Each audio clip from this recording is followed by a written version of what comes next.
नमस्कार, सवाल इंडिया का में आपका स्वागत है। मैं हूं अदिति राजपूत। शुरुआत हम कर रहे हैं पहलवानों की खबर से। पहलवानों के विरोध को 1 महीने से ज्यादा का वक्त बीत चुका है।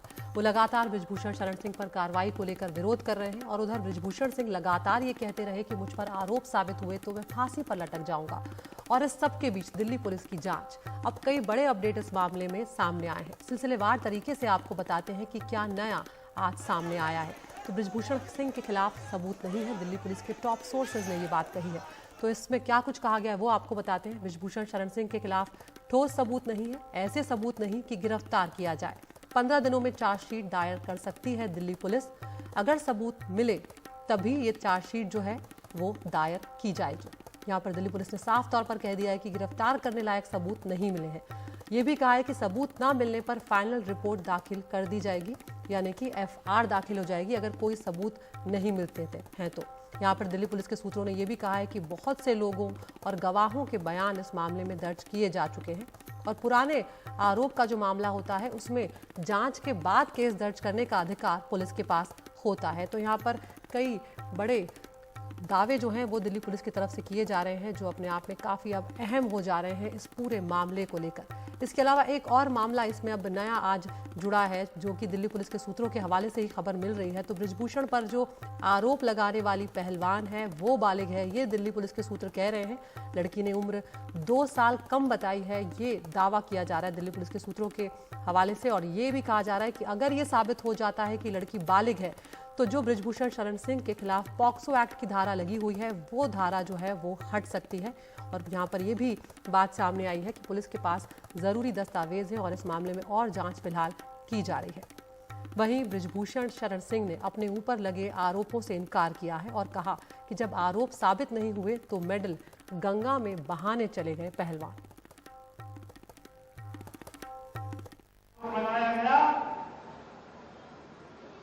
तो मैंने कहा कब हुआ, कहां हुआ, किसके साथ हुआ। अगर एक भी आरोप मेरे ऊपर साबित हो जाएगा तो बृजभूषण सिंह स्वयं फांसी पर लटक जाएंगे, किसी को कहना नहीं। और सीधे आपको यहाँ पर इस वक्त राजस्थान लिए चल रहे हैं, जहाँ पर प्रधानमंत्री नरेंद्र मोदी जो है के द्वारा वहाँ की व्यवस्था के द्वारा व्यवस्थापकों के द्वारा कोई खास तैयारी की गई है। ब्रह्मा जी का मंदिर है, वहाँ पर वो दर्शन करने के लिए पहुंचे हैं। तो अब एक तरह से जो राजस्थान का चुनावी रण है उसमें प्रधानमंत्री नरेंद्र मोदी की एंट्री यहाँ पर हो गई है। पुष्कर वो पहुंचे हुए हैं यहाँ पर ब्रह्मा जी के मंदिर। विशाल, आपको आवाज आ रही है हमारी? दर्शन इस वक्त वो कर रहे हैं, लगता है विशाल से। तो राजस्थान में इस साल के आखिर में चुनाव होने वाले हैं और अब प्रधानमंत्री नरेंद्र मोदी राजस्थान का दौरा कर रहे हैं। एक तरह से चुनावी बिगुल आज से यहाँ ये कहा जा सकता है कि फूंका जा रहा है। और सबसे पहले वो पुष्कर जाकर ब्रह्मा मंदिर में दर्शन कर रहे हैं और उसके बाद अजमेर में एक जनसभा को प्रधानमंत्री संबोधित करने वाले हैं। तो यहाँ पर बीजेपी का ये भी दावा है कि आज की जो सभा है उसमें 2 लाख से ज़्यादा लोग जो हैं वो जुटने जा रहे हैं। अब देखना होगा कि जब प्रधानमंत्री की सभा शुरू होती है तब कितने लोग यहाँ पर जुटते हैं। ये सभा मोदी सरकार के 9 साल पूरे होने के उपलक्ष्य में की जा रही है।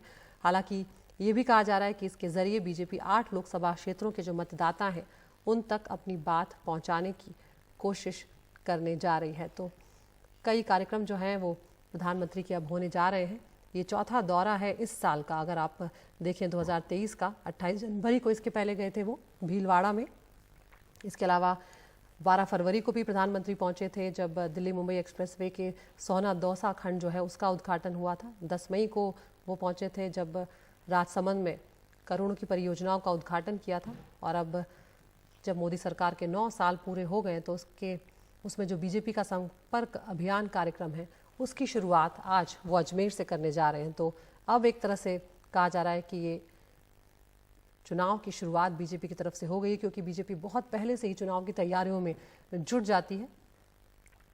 और तस्वीरें प्रधानमंत्री नरेंद्र मोदी की पुष्कर के ब्रह्मा मंदिर में पूजा अर्चना करते हुए।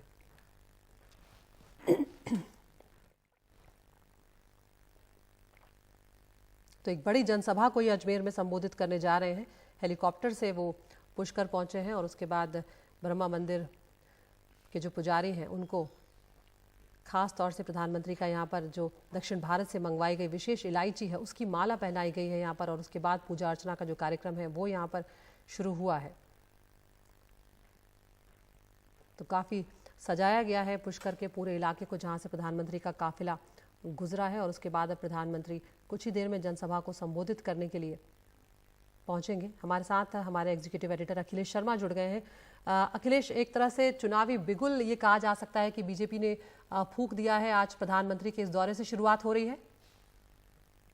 राजस्थान जहां पर कि इस साल के अंत में विधानसभा के चुनाव हो रहे हैं, इस साल का पीएम नरेंद्र मोदी का ये चौथा दौरा है, तो ये दिखाता है कि किस तरह से बीजेपी राजस्थान में अपनी पूरी ताकत को आजमा रही है और किसी तरह से कोई जोखिम मोल नहीं लेना चाह रही है। हर तरह से वो अपना चुनाव जीतने के लिए जो रणनीति उसको जमीन पर उतारना चाहते हैं, और यही कारण है कि पीएम नरेंद्र मोदी जो अभी इसी सप्ताह उन्होंने अपनी सरकार के 9 साल पूरे किए हैं, आज की इस रैली के साथ ही उनका जो 1 महीने का महाजनसंपर्क अभियान है उसका श्री गणेश हो जाएगा। तो 31 मई से लेकर के 30 जून तक ये 1 महीने तक महासंपर्क अभियान चलेगा, और इसी के सिलसिले में पीएम नरेंद्र मोदी की जो रैली है अजमेर में होने जा रही है। अभी जो आप तस्वीरों में देख रहे हैं, जो पुष्कर में ब्रह्म मंदिर है, वहां पर पीएम नरेंद्र मोदी दर्शन कर रहे हैं, और ये देश का इकलौता ब्रह्मा जी का मंदिर है, तो इसका भी अपना एक सिग्निफिकेंस है इस यात्रा का और इस मंदिर के दर्शन करने का। और साथ ही जैसा हमने कहा है कि 1 महीने का जो महासंपर्क अभियान है, पूरे देश में बीजेपी के जो तमाम नेता हैं 51 बड़ी सभाओं को संबोधित करेंगे। इसके साथ ही हर लोकसभा क्षेत्र पर भी जनसभा का आयोजन किया जाएगा। हर 3-4 लोकसभाओं को मिलाकर के क्लस्टर बनाया गया है, तो 545 सीटों को कुल मिलाकर के 144 क्लस्टर्स में बांटा गया है, और हर क्लस्टर की जिम्मेदारी किसी बड़े नेता को दी गई है। तो इस तरह से बीजेपी अगले लोकसभा चुनाव के लिए भी एक तरह से कमर कस चुकी है। तो न केवल 3 राज्यों के 5 राज्यों के विधानसभा चुनाव जो कि इस साल के अंत में होने, बल्कि अगले साल होने वाले लोकसभा चुनाव के लिए भी बीजेपी ने तैयारियां शुरू कर दी हैं। बिल्कुल अखिलेश, और यहाँ पर काफ़ी महत्वपूर्ण होगा जिस तरह से आप लोकसभा सीटों की बात कर रहे हैं। करीब 8 लोकसभा सीटों पर एक तरह से प्रभाव डालने की कोशिश प्रधानमंत्री के इस दौरे के जरिए की जा रही है। 40 से 42 विधानसभा सीटों को भी प्रभावित करने की कोशिश की जा रही है। तो यहाँ पर अखिलेश काफ़ी मायने रखेगा, क्योंकि इस बार ये देखना अहम होगा राजस्थान में कि क्योंकि अब तक सरकार बदलती रही है, तो क्या इस बार सरकार बदलती है या कांग्रेस जोर मारकर सत्ता में वापसी की कोशिश करेगी? ये काफ़ी दिलचस्प होगा। देखिए, बिल्कुल सही बात है अदिति, 5 साल में वहाँ सरकार बदलने का रिवाज है, काफी लंबे समय से रिवाज चला आ रहा है। हालांकि पिछले विधानसभा चुनाव में बीजेपी का ये कहना था कि अगर अंदरूनी गुटबाजी नहीं होती, अगर टिकट ठीक से बांटे होते, तो शायद कांग्रेस सरकार बनने से रोका जा सकता था, क्योंकि कांग्रेस को अपने बूते वहाँ पर बहुमत से थोड़ा से ही पीछे हो रह गई थी। बाद में उसने दूसरे दलों से समर्थन लेकर के अपनी सरकार बनाई थी। लेकिन बीजेपी का ये मानना है कि इस बार उसके लिए बहुत प्रबल संभावनाएं हैं राजस्थान में, खासतौर से जिस तरह से कांग्रेस के भीतर ही घमासान मचा हुआ है। हाल ही में हालांकि हमने देखा कि अशोक गहलोत को, सचिन पायलट को दिल्ली बुलाया गया था, मल्लिकार्जुन खड़गे, राहुल गांधी से उनकी मुलाकात हुई थी, केसी वेणुगोपाल ने बाद में यह ऐलान किया था कि साथ मिलकर चुनाव लड़ने का फैसला किया। लेकिन क्या समझौता हुआ है, क्या शर्तें हैं, इसका कोई खुलासा नहीं किया गया। ये देखने की बात होगी कि जो सचिन पायलट की ओर से मांग की गई, उन मांगों को पूरा किया जाता है या नहीं किया जाता है, और अगर नहीं होता है तो फिर सचिन आगे क्या करेंगे। तो इसलिए जो कांग्रेस के भीतर घमासान मचा हुआ है, बीजेपी की उम्मीदें उस पर भी टिकी है। हालांकि बीजेपी के अपने अंदर भी दिक्कतें कम नहीं है, यहाँ पर भी कई ऐसे नेता हैं जो दावेदार हैं मुख्यमंत्री पद के। हालांकि बीजेपी ने वहाँ पर जातीय समीकरणों को साधने का प्रयास किया है, ब्राह्मण प्रदेश अध्यक्ष बनाया है, जो जाट अध्यक्ष थे उनको वहाँ पर विधानसभा में उपनेता बना दिया विपक्ष का, और इस तरह से तमाम जो समीकरण उनको साधने का प्रयास किया। लेकिन क्या वसुंधरा को या किसी अन्य नेता को बीजेपी चेहरा बनाकर उतारेगी, ये एक बड़ा सवाल है, जिसके बारे में अभी फिलहाल यही कहा जाता है कि कोई मुख्यमंत्री पद का चेहरा नहीं होगा। तो अगर नहीं होगा तो फिर वसुंधरा क्या करेंगी, ये सारे ऐसे सवाल है जो बीजेपी के सामने भी है। लेकिन जो अब से कुछ देर बाद पीएम नरेंद्र मोदी की रैली होने जा रही है अजमेर में, माना जा रहा है कि आज जिस तरह से अमेरिका में विदेशी धरती पर राहुल गांधी ने उन पर निशाना साधा है, हो सकता है पीएम मोदी उसका जवाब दे, और साथ ही जिस तरह से कांग्रेस के भीतर राजस्थान में घमासान मचा है, उस पर भी पीएम मोदी हो सकता है कि चुटकी ले। बिल्कुल अखिलेश, और यहाँ पर जिस तरह से आपने कहा कि किसको सीएम का चेहरा बना सकती है बीजेपी या बिना चेहरे के ही उतरेगी, ये एक बड़ा सवाल होगा, क्योंकि हमने देखा कि पिछले दिनों गुलाब चंद कटारिया जो कि काफ़ी वरिष्ठ बीजेपी के नेता थे, उनको असम का गवर्नर यहाँ पर बना दिया गया है। तो एक तरह से कोशिश की है बीजेपी ने कि राजस्थान बीजेपी में जो भी खींचतान थी उसको सॉल्व कर लिया जाए, उसका समाधान निकाल लिया जाए एक तरह से। बिल्कुल, बीजेपी को इस बात का एहसास है कि जो अंदरूनी गुटबाजी है, मतभेद है नेताओं के, शीर्ष नेताओं के राजस्थान में, वो उसको भारी पड़ सकते हैं। इसलिए बीजेपी ने पिछले 3-4 महीने से ये सारे समीकरणों को साधना शुरू कर दिया था। वो चाहे जैसा कि आपने बताया कि गुलाब चंद कटारिया को राज्यपाल बनाने की बात हो या राजेंद्र राठौड़ को वहां पर एलओपी बनाने की बात हो, तो इस तरह से हर जाति का जो समीकरण है उसको साधा, जो क्षेत्र का समीकरण है राजस्थान का उसको साधा है, और इसी तरह से आगे भी कुछ परिवर्तन देखने को मिल सकते हैं, इससे इनकार नहीं किया सकता। लेकिन जहां तक मुख्यमंत्री पद के उम्मीदवार का प्रश्न है, फिलहाल तो इसी बात का संकेत मिल रहे हैं कि बीजेपी राजस्थान में प्रधानमंत्री नरेंद्र मोदी के चेहरे पर ही चुनाव लड़ेगी। संभवतः कोई मुख्यमंत्री का चेहरा ना हो, लेकिन बीजेपी इसके साथ साथ कर्नाटक से उसने कुछ अनुभव सीखे भी हैं, जो कड़वा अनुभव कर्नाटक का रहा है। तो ये तय किया है पार्टी ने कि चाहे राजस्थान हो, मध्य प्रदेश हो, छत्तीसगढ़ हो या फिर तेलंगाना ही क्यों ना हो, प्रधानमंत्री नरेंद्र मोदी के चेहरे के साथ साथ जो क्षेत्रीय नेता हैं पार्टी के, उनको भी बराबर की तवज्जो दी जाए, उनको भी उतना ही महत्व दिया जाए, क्योंकि कर्नाटक में बीजेपी को लगा कि येडियुरप्पा को शायद पर्याप्त महत्व न देने से बीजेपी को नुकसान हुआ है। बिल्कुल अखिलेश, आप बने रहिए हमारे साथ। एक बार फिर से अपने दर्शकों को यहाँ पर बता देते हैं कि राजस्थान की तस्वीरें आप यहाँ पर देख रहे हैं। पुष्कर के मंदिर में प्रधानमंत्री नरेंद्र मोदी पहुंचे, भगवान ब्रह्मा के यहाँ पर दर्शन और पूजा अर्चना वो कर रहे हैं, और कुछ ही देर में अजमेर में जनसभा को वो संबोधित करने जा रहे हैं। मोदी सरकार के 9 साल पूरे हुए हैं, उसके उपलक्ष्य में एक जन संपर्क अभियान की तरह ये कार्यक्रम चलाया जा रहा है, जिसमें बीजेपी ये दावा कर रही है कि करीब 2 लाख लोग आज जुटेंगे, और इस बात पर नजर रहेगी कि प्रधानमंत्री किस तरह से राजस्थान कांग्रेस की जो कला है उस पर निशाना साधेंगे। यहाँ पर अखिलेश ये भी हम देख रहे हैं कि जो महासंपर्क अभियान बीजेपी अक्सर चलाती है, वो 30 मई से जो 30 जून का जो कार्यक्रम है उसमें अब बीजेपी एक तरह से जुटती हुई नजर आ रही है। और क्या क्या कार्यक्रम प्रधानमंत्री के होने वाले हैं इस अजमेर में जनसभा के अलावा? देखिए, ये हमें यही बताया गया था कि पीएम की रैली के साथ ही इस महाजन संपर्क अभियान का आगाज हो जाएगा, लेकिन संभावना यही है कि शायद हो सकता है कि आने वाले वक्त में भी इस महीने में पीएम नरेंद्र मोदी कहीं और रैली करें, खासतौर से जो चुनावी राज्य जैसे कि मध्य प्रदेश, छत्तीसगढ़, इनमें कहीं उनकी रैली हो सकती है। हालांकि इसका भी कार्यक्रम अंतिम रूप नहीं दिया गया, ना ही इस बारे में कोई जानकारी मिली है, लेकिन उनके अलावा जो तमाम वरिष्ठ नेता हैं, पार्टी के केंद्रीय मंत्री हैं, उनकी रैलियां होंगी। 51 देश भर में रैलियां होंगी। इसके साथ साथ हर लोकसभा क्षेत्र पर जनसभा का आयोजन भी किया जाएगा। और जैसा हम बता रहे हैं कि घर घर पहुंचने का भी लक्ष्य है। 1 लाख प्रबुद्ध परिवारों को चिन्हित करने की जिम्मेदारी भी प्रदेश इकाइयों को दी गई है, तो इन प्रबुद्ध परिवारों से भी संपर्क साधा जाएगा। इसके साथ साथ पूरे देश में प्रेस कॉन्फ्रेंसेस की जाएंगी। जो मीडिया के लोग हैं या उद्योगपति हैं या इस तरह के खिलाड़ी हैं, उन सबको भी संपर्क साध करके जो पिछले 9 साल की उपलब्धियां हैं मोदी सरकार की, उनके बारे में उनको जानकारी दी जाएगी। तो इस तरह का एक वृहद विस्तृत प्रोग्राम बीजेपी ने तैयार किया है, और इसके पीछे लक्ष्य यही है कि कहीं अगर कोई कमजोरी रह गई हो अगले लोकसभा चुनाव के लिए, तो उसको दुरुस्त कर दिया जाए, क्योंकि बीजेपी पिछले 4 साल से लगातार बूथ पर और शक्ति केंद्र के माध्यम से अपनी जो जमीन की ताकत है उसको बढ़ाने में लगी हुई है।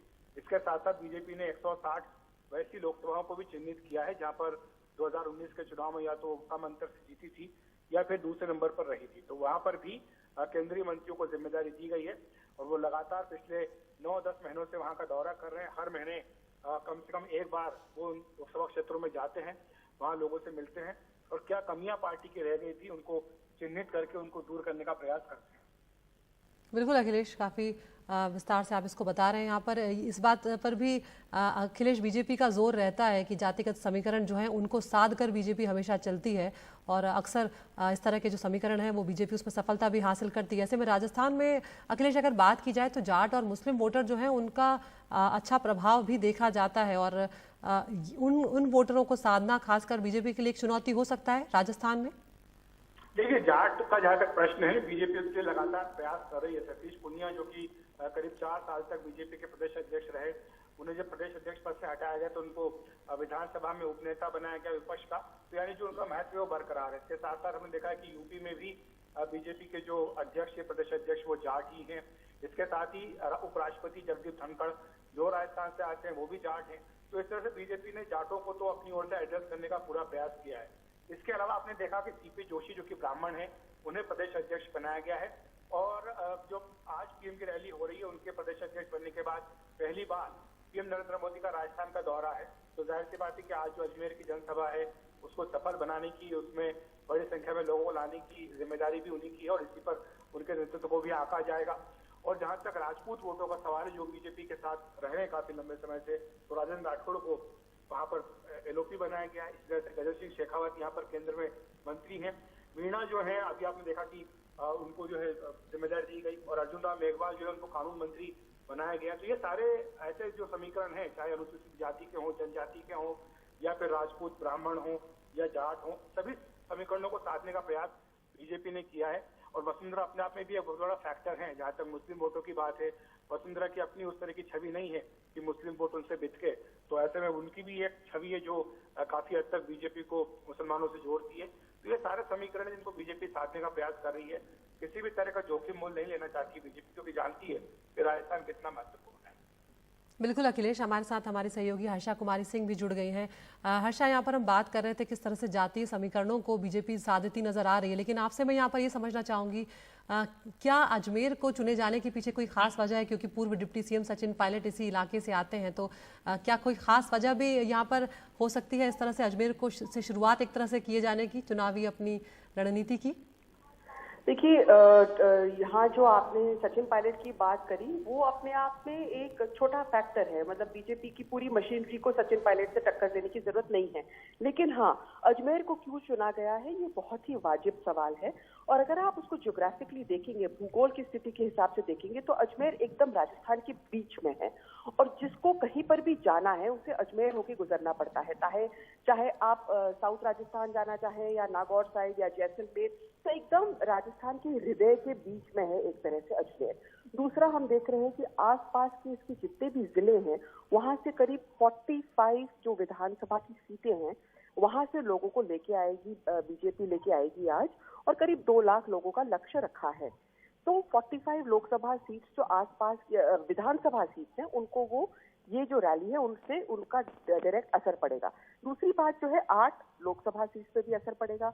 नागौर से सटा हुआ इलाका है, ये जैसे आपने अखिलेश को सुना अपने आप में बहुत महत्वपूर्ण है, क्योंकि जो रीजनल आउटफिट्स बन रहे हैं वो भी कुछ कुछ वोट्स काट रहे हैं। तो अगर आप हनुमान बेनीवाल का देखेंगे, उनका बहुत बोलबाला है जाट समुदाय में।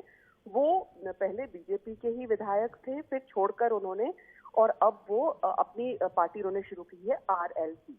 तो आरएलपी काफी बड़ी तादाद में जाट वोट ले जा सकता है जो बीजेपी के लिए नुकसानदायक रहेगा। तो इसलिए हम देख रहे हैं, और इंडिपेंडेंट्स भी हैं वहां पे। तो ये तो रणनीति है अजमेर को चुनने की। साथ ही अगर आप देखें तो जो सचिन पायलट और अशोक गहलोत के बीच में खींचतान है, वो बीजेपी उसको 100% उसको मुद्दा बनाएगी कि भाई आप ऐसे ही सरकार मत चुने जिसमें पूरे टाइम खींचतान, लड़ाई झगड़े रहे और आपका मतलब जो विकास होना चाहिए वो नहीं हो। उसके जवाब में हम देख रहे हैं कि कांग्रेस ये कह रही है कि इनके यहाँ पर तो सिर्फ मुख्यमंत्री के 2 दावेदार है, बीजेपी में तो 8 दावेदार है, और जो नाम आपने अभी सुना अखिलेश ने जो गिनाए हैं वो सब एक तरह से मुख्यमंत्री की दौड़ में है। तो कर्नाटक के बाद सबसे बड़ा सवाल ये है कि कर्नाटक के बाद क्या फिर से ही वो पीएम के चेहरे पे ही चुनाव लड़ेंगे या अपने आप में वो धीरे धीरे कुछ मुद्दे या कुछ नैरेटिव या कोई एक लीडर को सामने लाएंगे। ये सब दिलचस्प बनेगा, क्योंकि आज जो अजमेर के मंच से कहा जाएगा उसकी राजनीतिक जो संदेश होगा उसी वही दिशा निर्देश तय करेगी राजस्थान चुनाव में बीजेपी की रणनीति की। बिल्कुल हर्षा, बहुत बहुत शुक्रिया हर्षा और अखिलेश आप दोनों का, जिस तरह से आप लोगों ने समझाया कि आज जो भी प्रधानमंत्री इस जनसभा को संबोधित करते हुए कहेंगे वो बहुत महत्वपूर्ण होगा, क्योंकि राजस्थान के चुनाव में बीजेपी क्या लाइन लेने वाली है कहीं ना कहीं ये भी आज निर्धारित हो जाएगा। और ये सुनना भी काफ़ी महत्वपूर्ण होगा कि किस तरह से राजस्थान की जो कांग्रेस सरकार है और उसमें जो खींचतान चल रही है उस पर प्रधानमंत्री जो है वो तंज किस तरह से कसते हैं और क्या कुछ वो घोषणाएं राजस्थान के लिए करते हैं। फिलहाल सवाल इंडिया का हम एक ब्रेक के लिए रुक रहे हैं।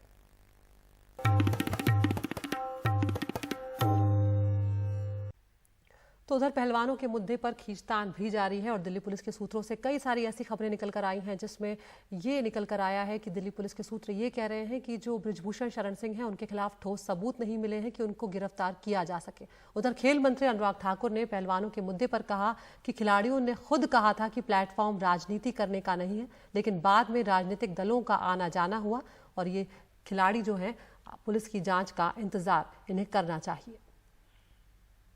खिलाड़ियों ने स्वयं कहा था जनवरी महीने में कि ये प्लेटफॉर्म राजनीति करने के लिए नहीं है और किसी राजनीतिक दल को चाहते भी नहीं है, लेकिन बाद में राजनीतिक दलों का, ट्रेड यूनियंस का, कईयों का आना जाना हुआ।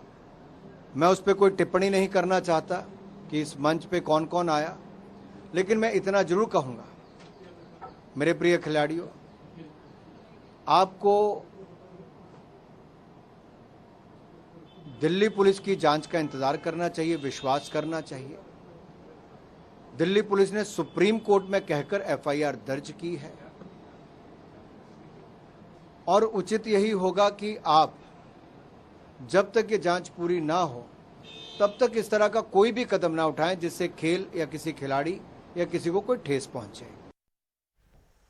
हमारे सहयोगी मुकेश सिंह सेंगर हमारे साथ जुड़ रहे हैं यहाँ पर। मुकेश, दिल्ली पुलिस के जो सूत्रों के हवाले से यहाँ पर खबर आई है वो काफ़ी महत्वपूर्ण हो जाती है इस पूरे मामले के लिए, क्योंकि पहलवान जो आरोप लगा रहे थे उसमें यही शिकायत सबसे बड़ी थी कि जो बृजभूषण शरण सिंह के खिलाफ कार्रवाई जो है वो सही से नहीं की जा रही दिल्ली पुलिस के द्वारा। लेकिन अब तो पुलिस की तरफ से ये कह दिया गया है यहाँ पर कि ठोस सबूत ही नहीं मिले हैं कि उन्हें गिरफ्तार किया जाए।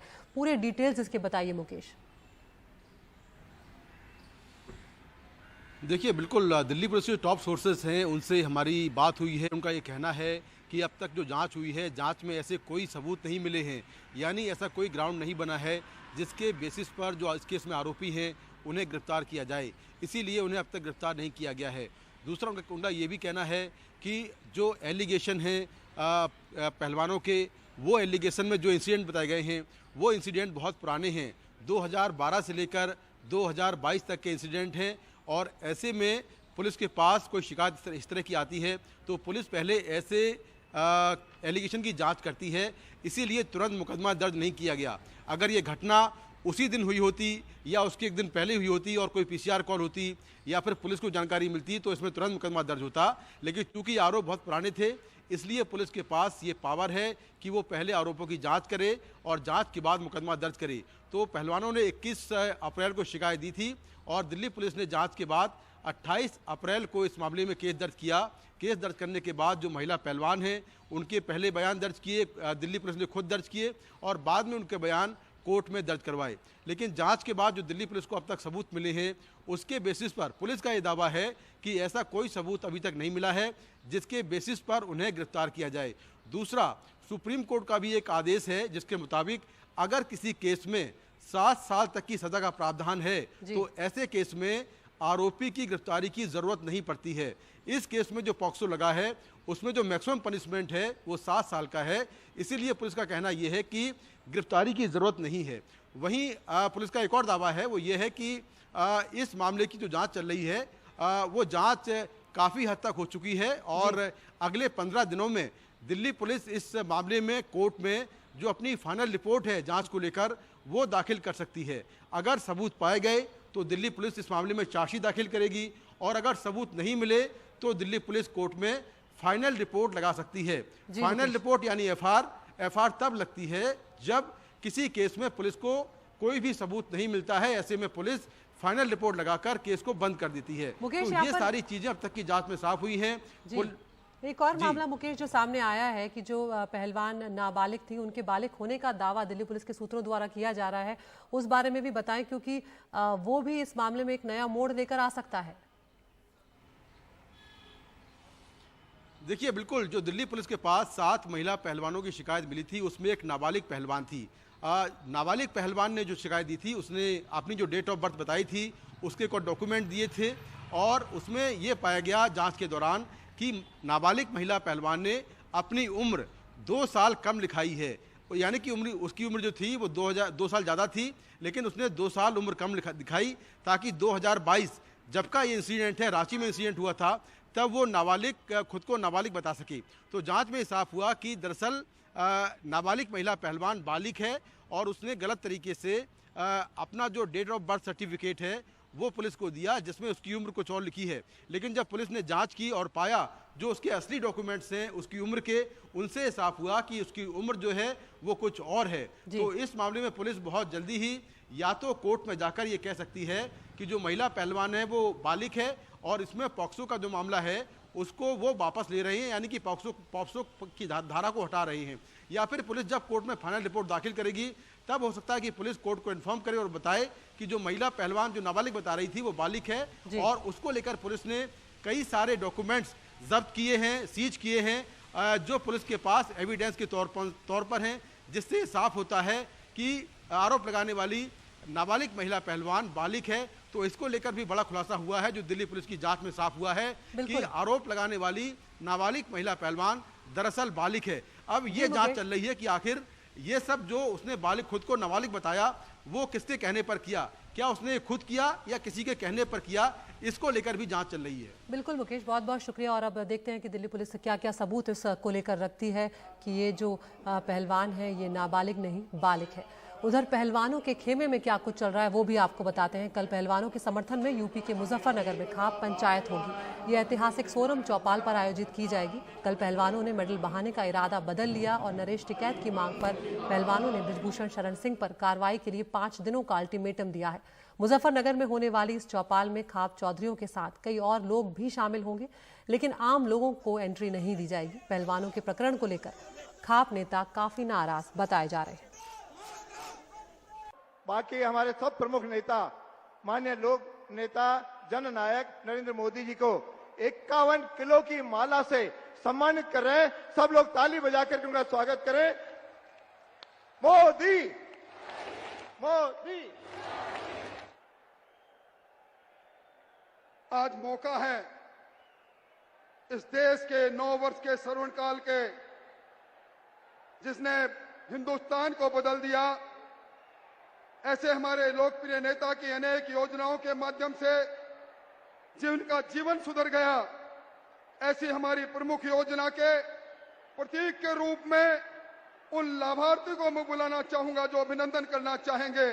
आदरणीय मोदी जी का सबसे पहले राजस्थान में 3 करोड़ 65 लाख लोगों को 36 महीने से जो प्रधानमंत्री अन्न धन योजना का गेहूं मिलता है, उसके प्रतिनिधि के तौर पर मैं निवेदन करूंगा बहन प्रतापी मीणा को, जिन्हें पिछले 36 महीनों से लगातार प्रधानमंत्री अन्न धन योजना का गेहूं मुफ्त में मिलता है, उनसे कि वो आए और आदरणीय मोदी जी को धन्यवाद दें, अभिनंदन करें।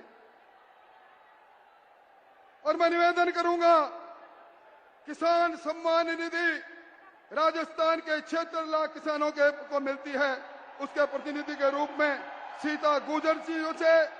और मैं निवेदन करूंगा राजस्थान के 83 लाख लोगों के घरों में शौचालय बने हैं। हमारी एक बहन बर्दी देवी मेघवाल अभिनंदन करना चाहती हैं मोदी जी का।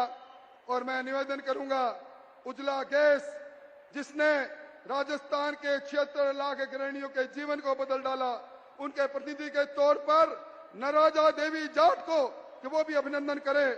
और मैं निवेदन करूंगा एक ऐसी बेटी जिसका आयुष्मान योजना में ऑपरेशन हुआ, सुमन कुमाऊं से, वो भी आदरणीय विश्व के सबसे लोकप्रिय नेता का अभिनंदन करे। और जिन्हें आवास मिला, हम प्रधानमंत्री आवास योजना, अनीता गुप्ता जी से निवेदन करूंगा कि वो भी महबूब नेता का अभिनंदन करे। मुद्रा योजना से लाभान्वित शीला बुंदेला जी, सुकन्या से लाभान्वित प्रिया रावत जी, स्वनिधि से लाभान्वित लक्ष्मी देवी जी, ये प्रतीक है उन लोगों का जो अलग अलग योजनाओं में, जिनको भारत सरकार और मोदी जी की योजनाओं ने जिनका जीवन को बदल डाला।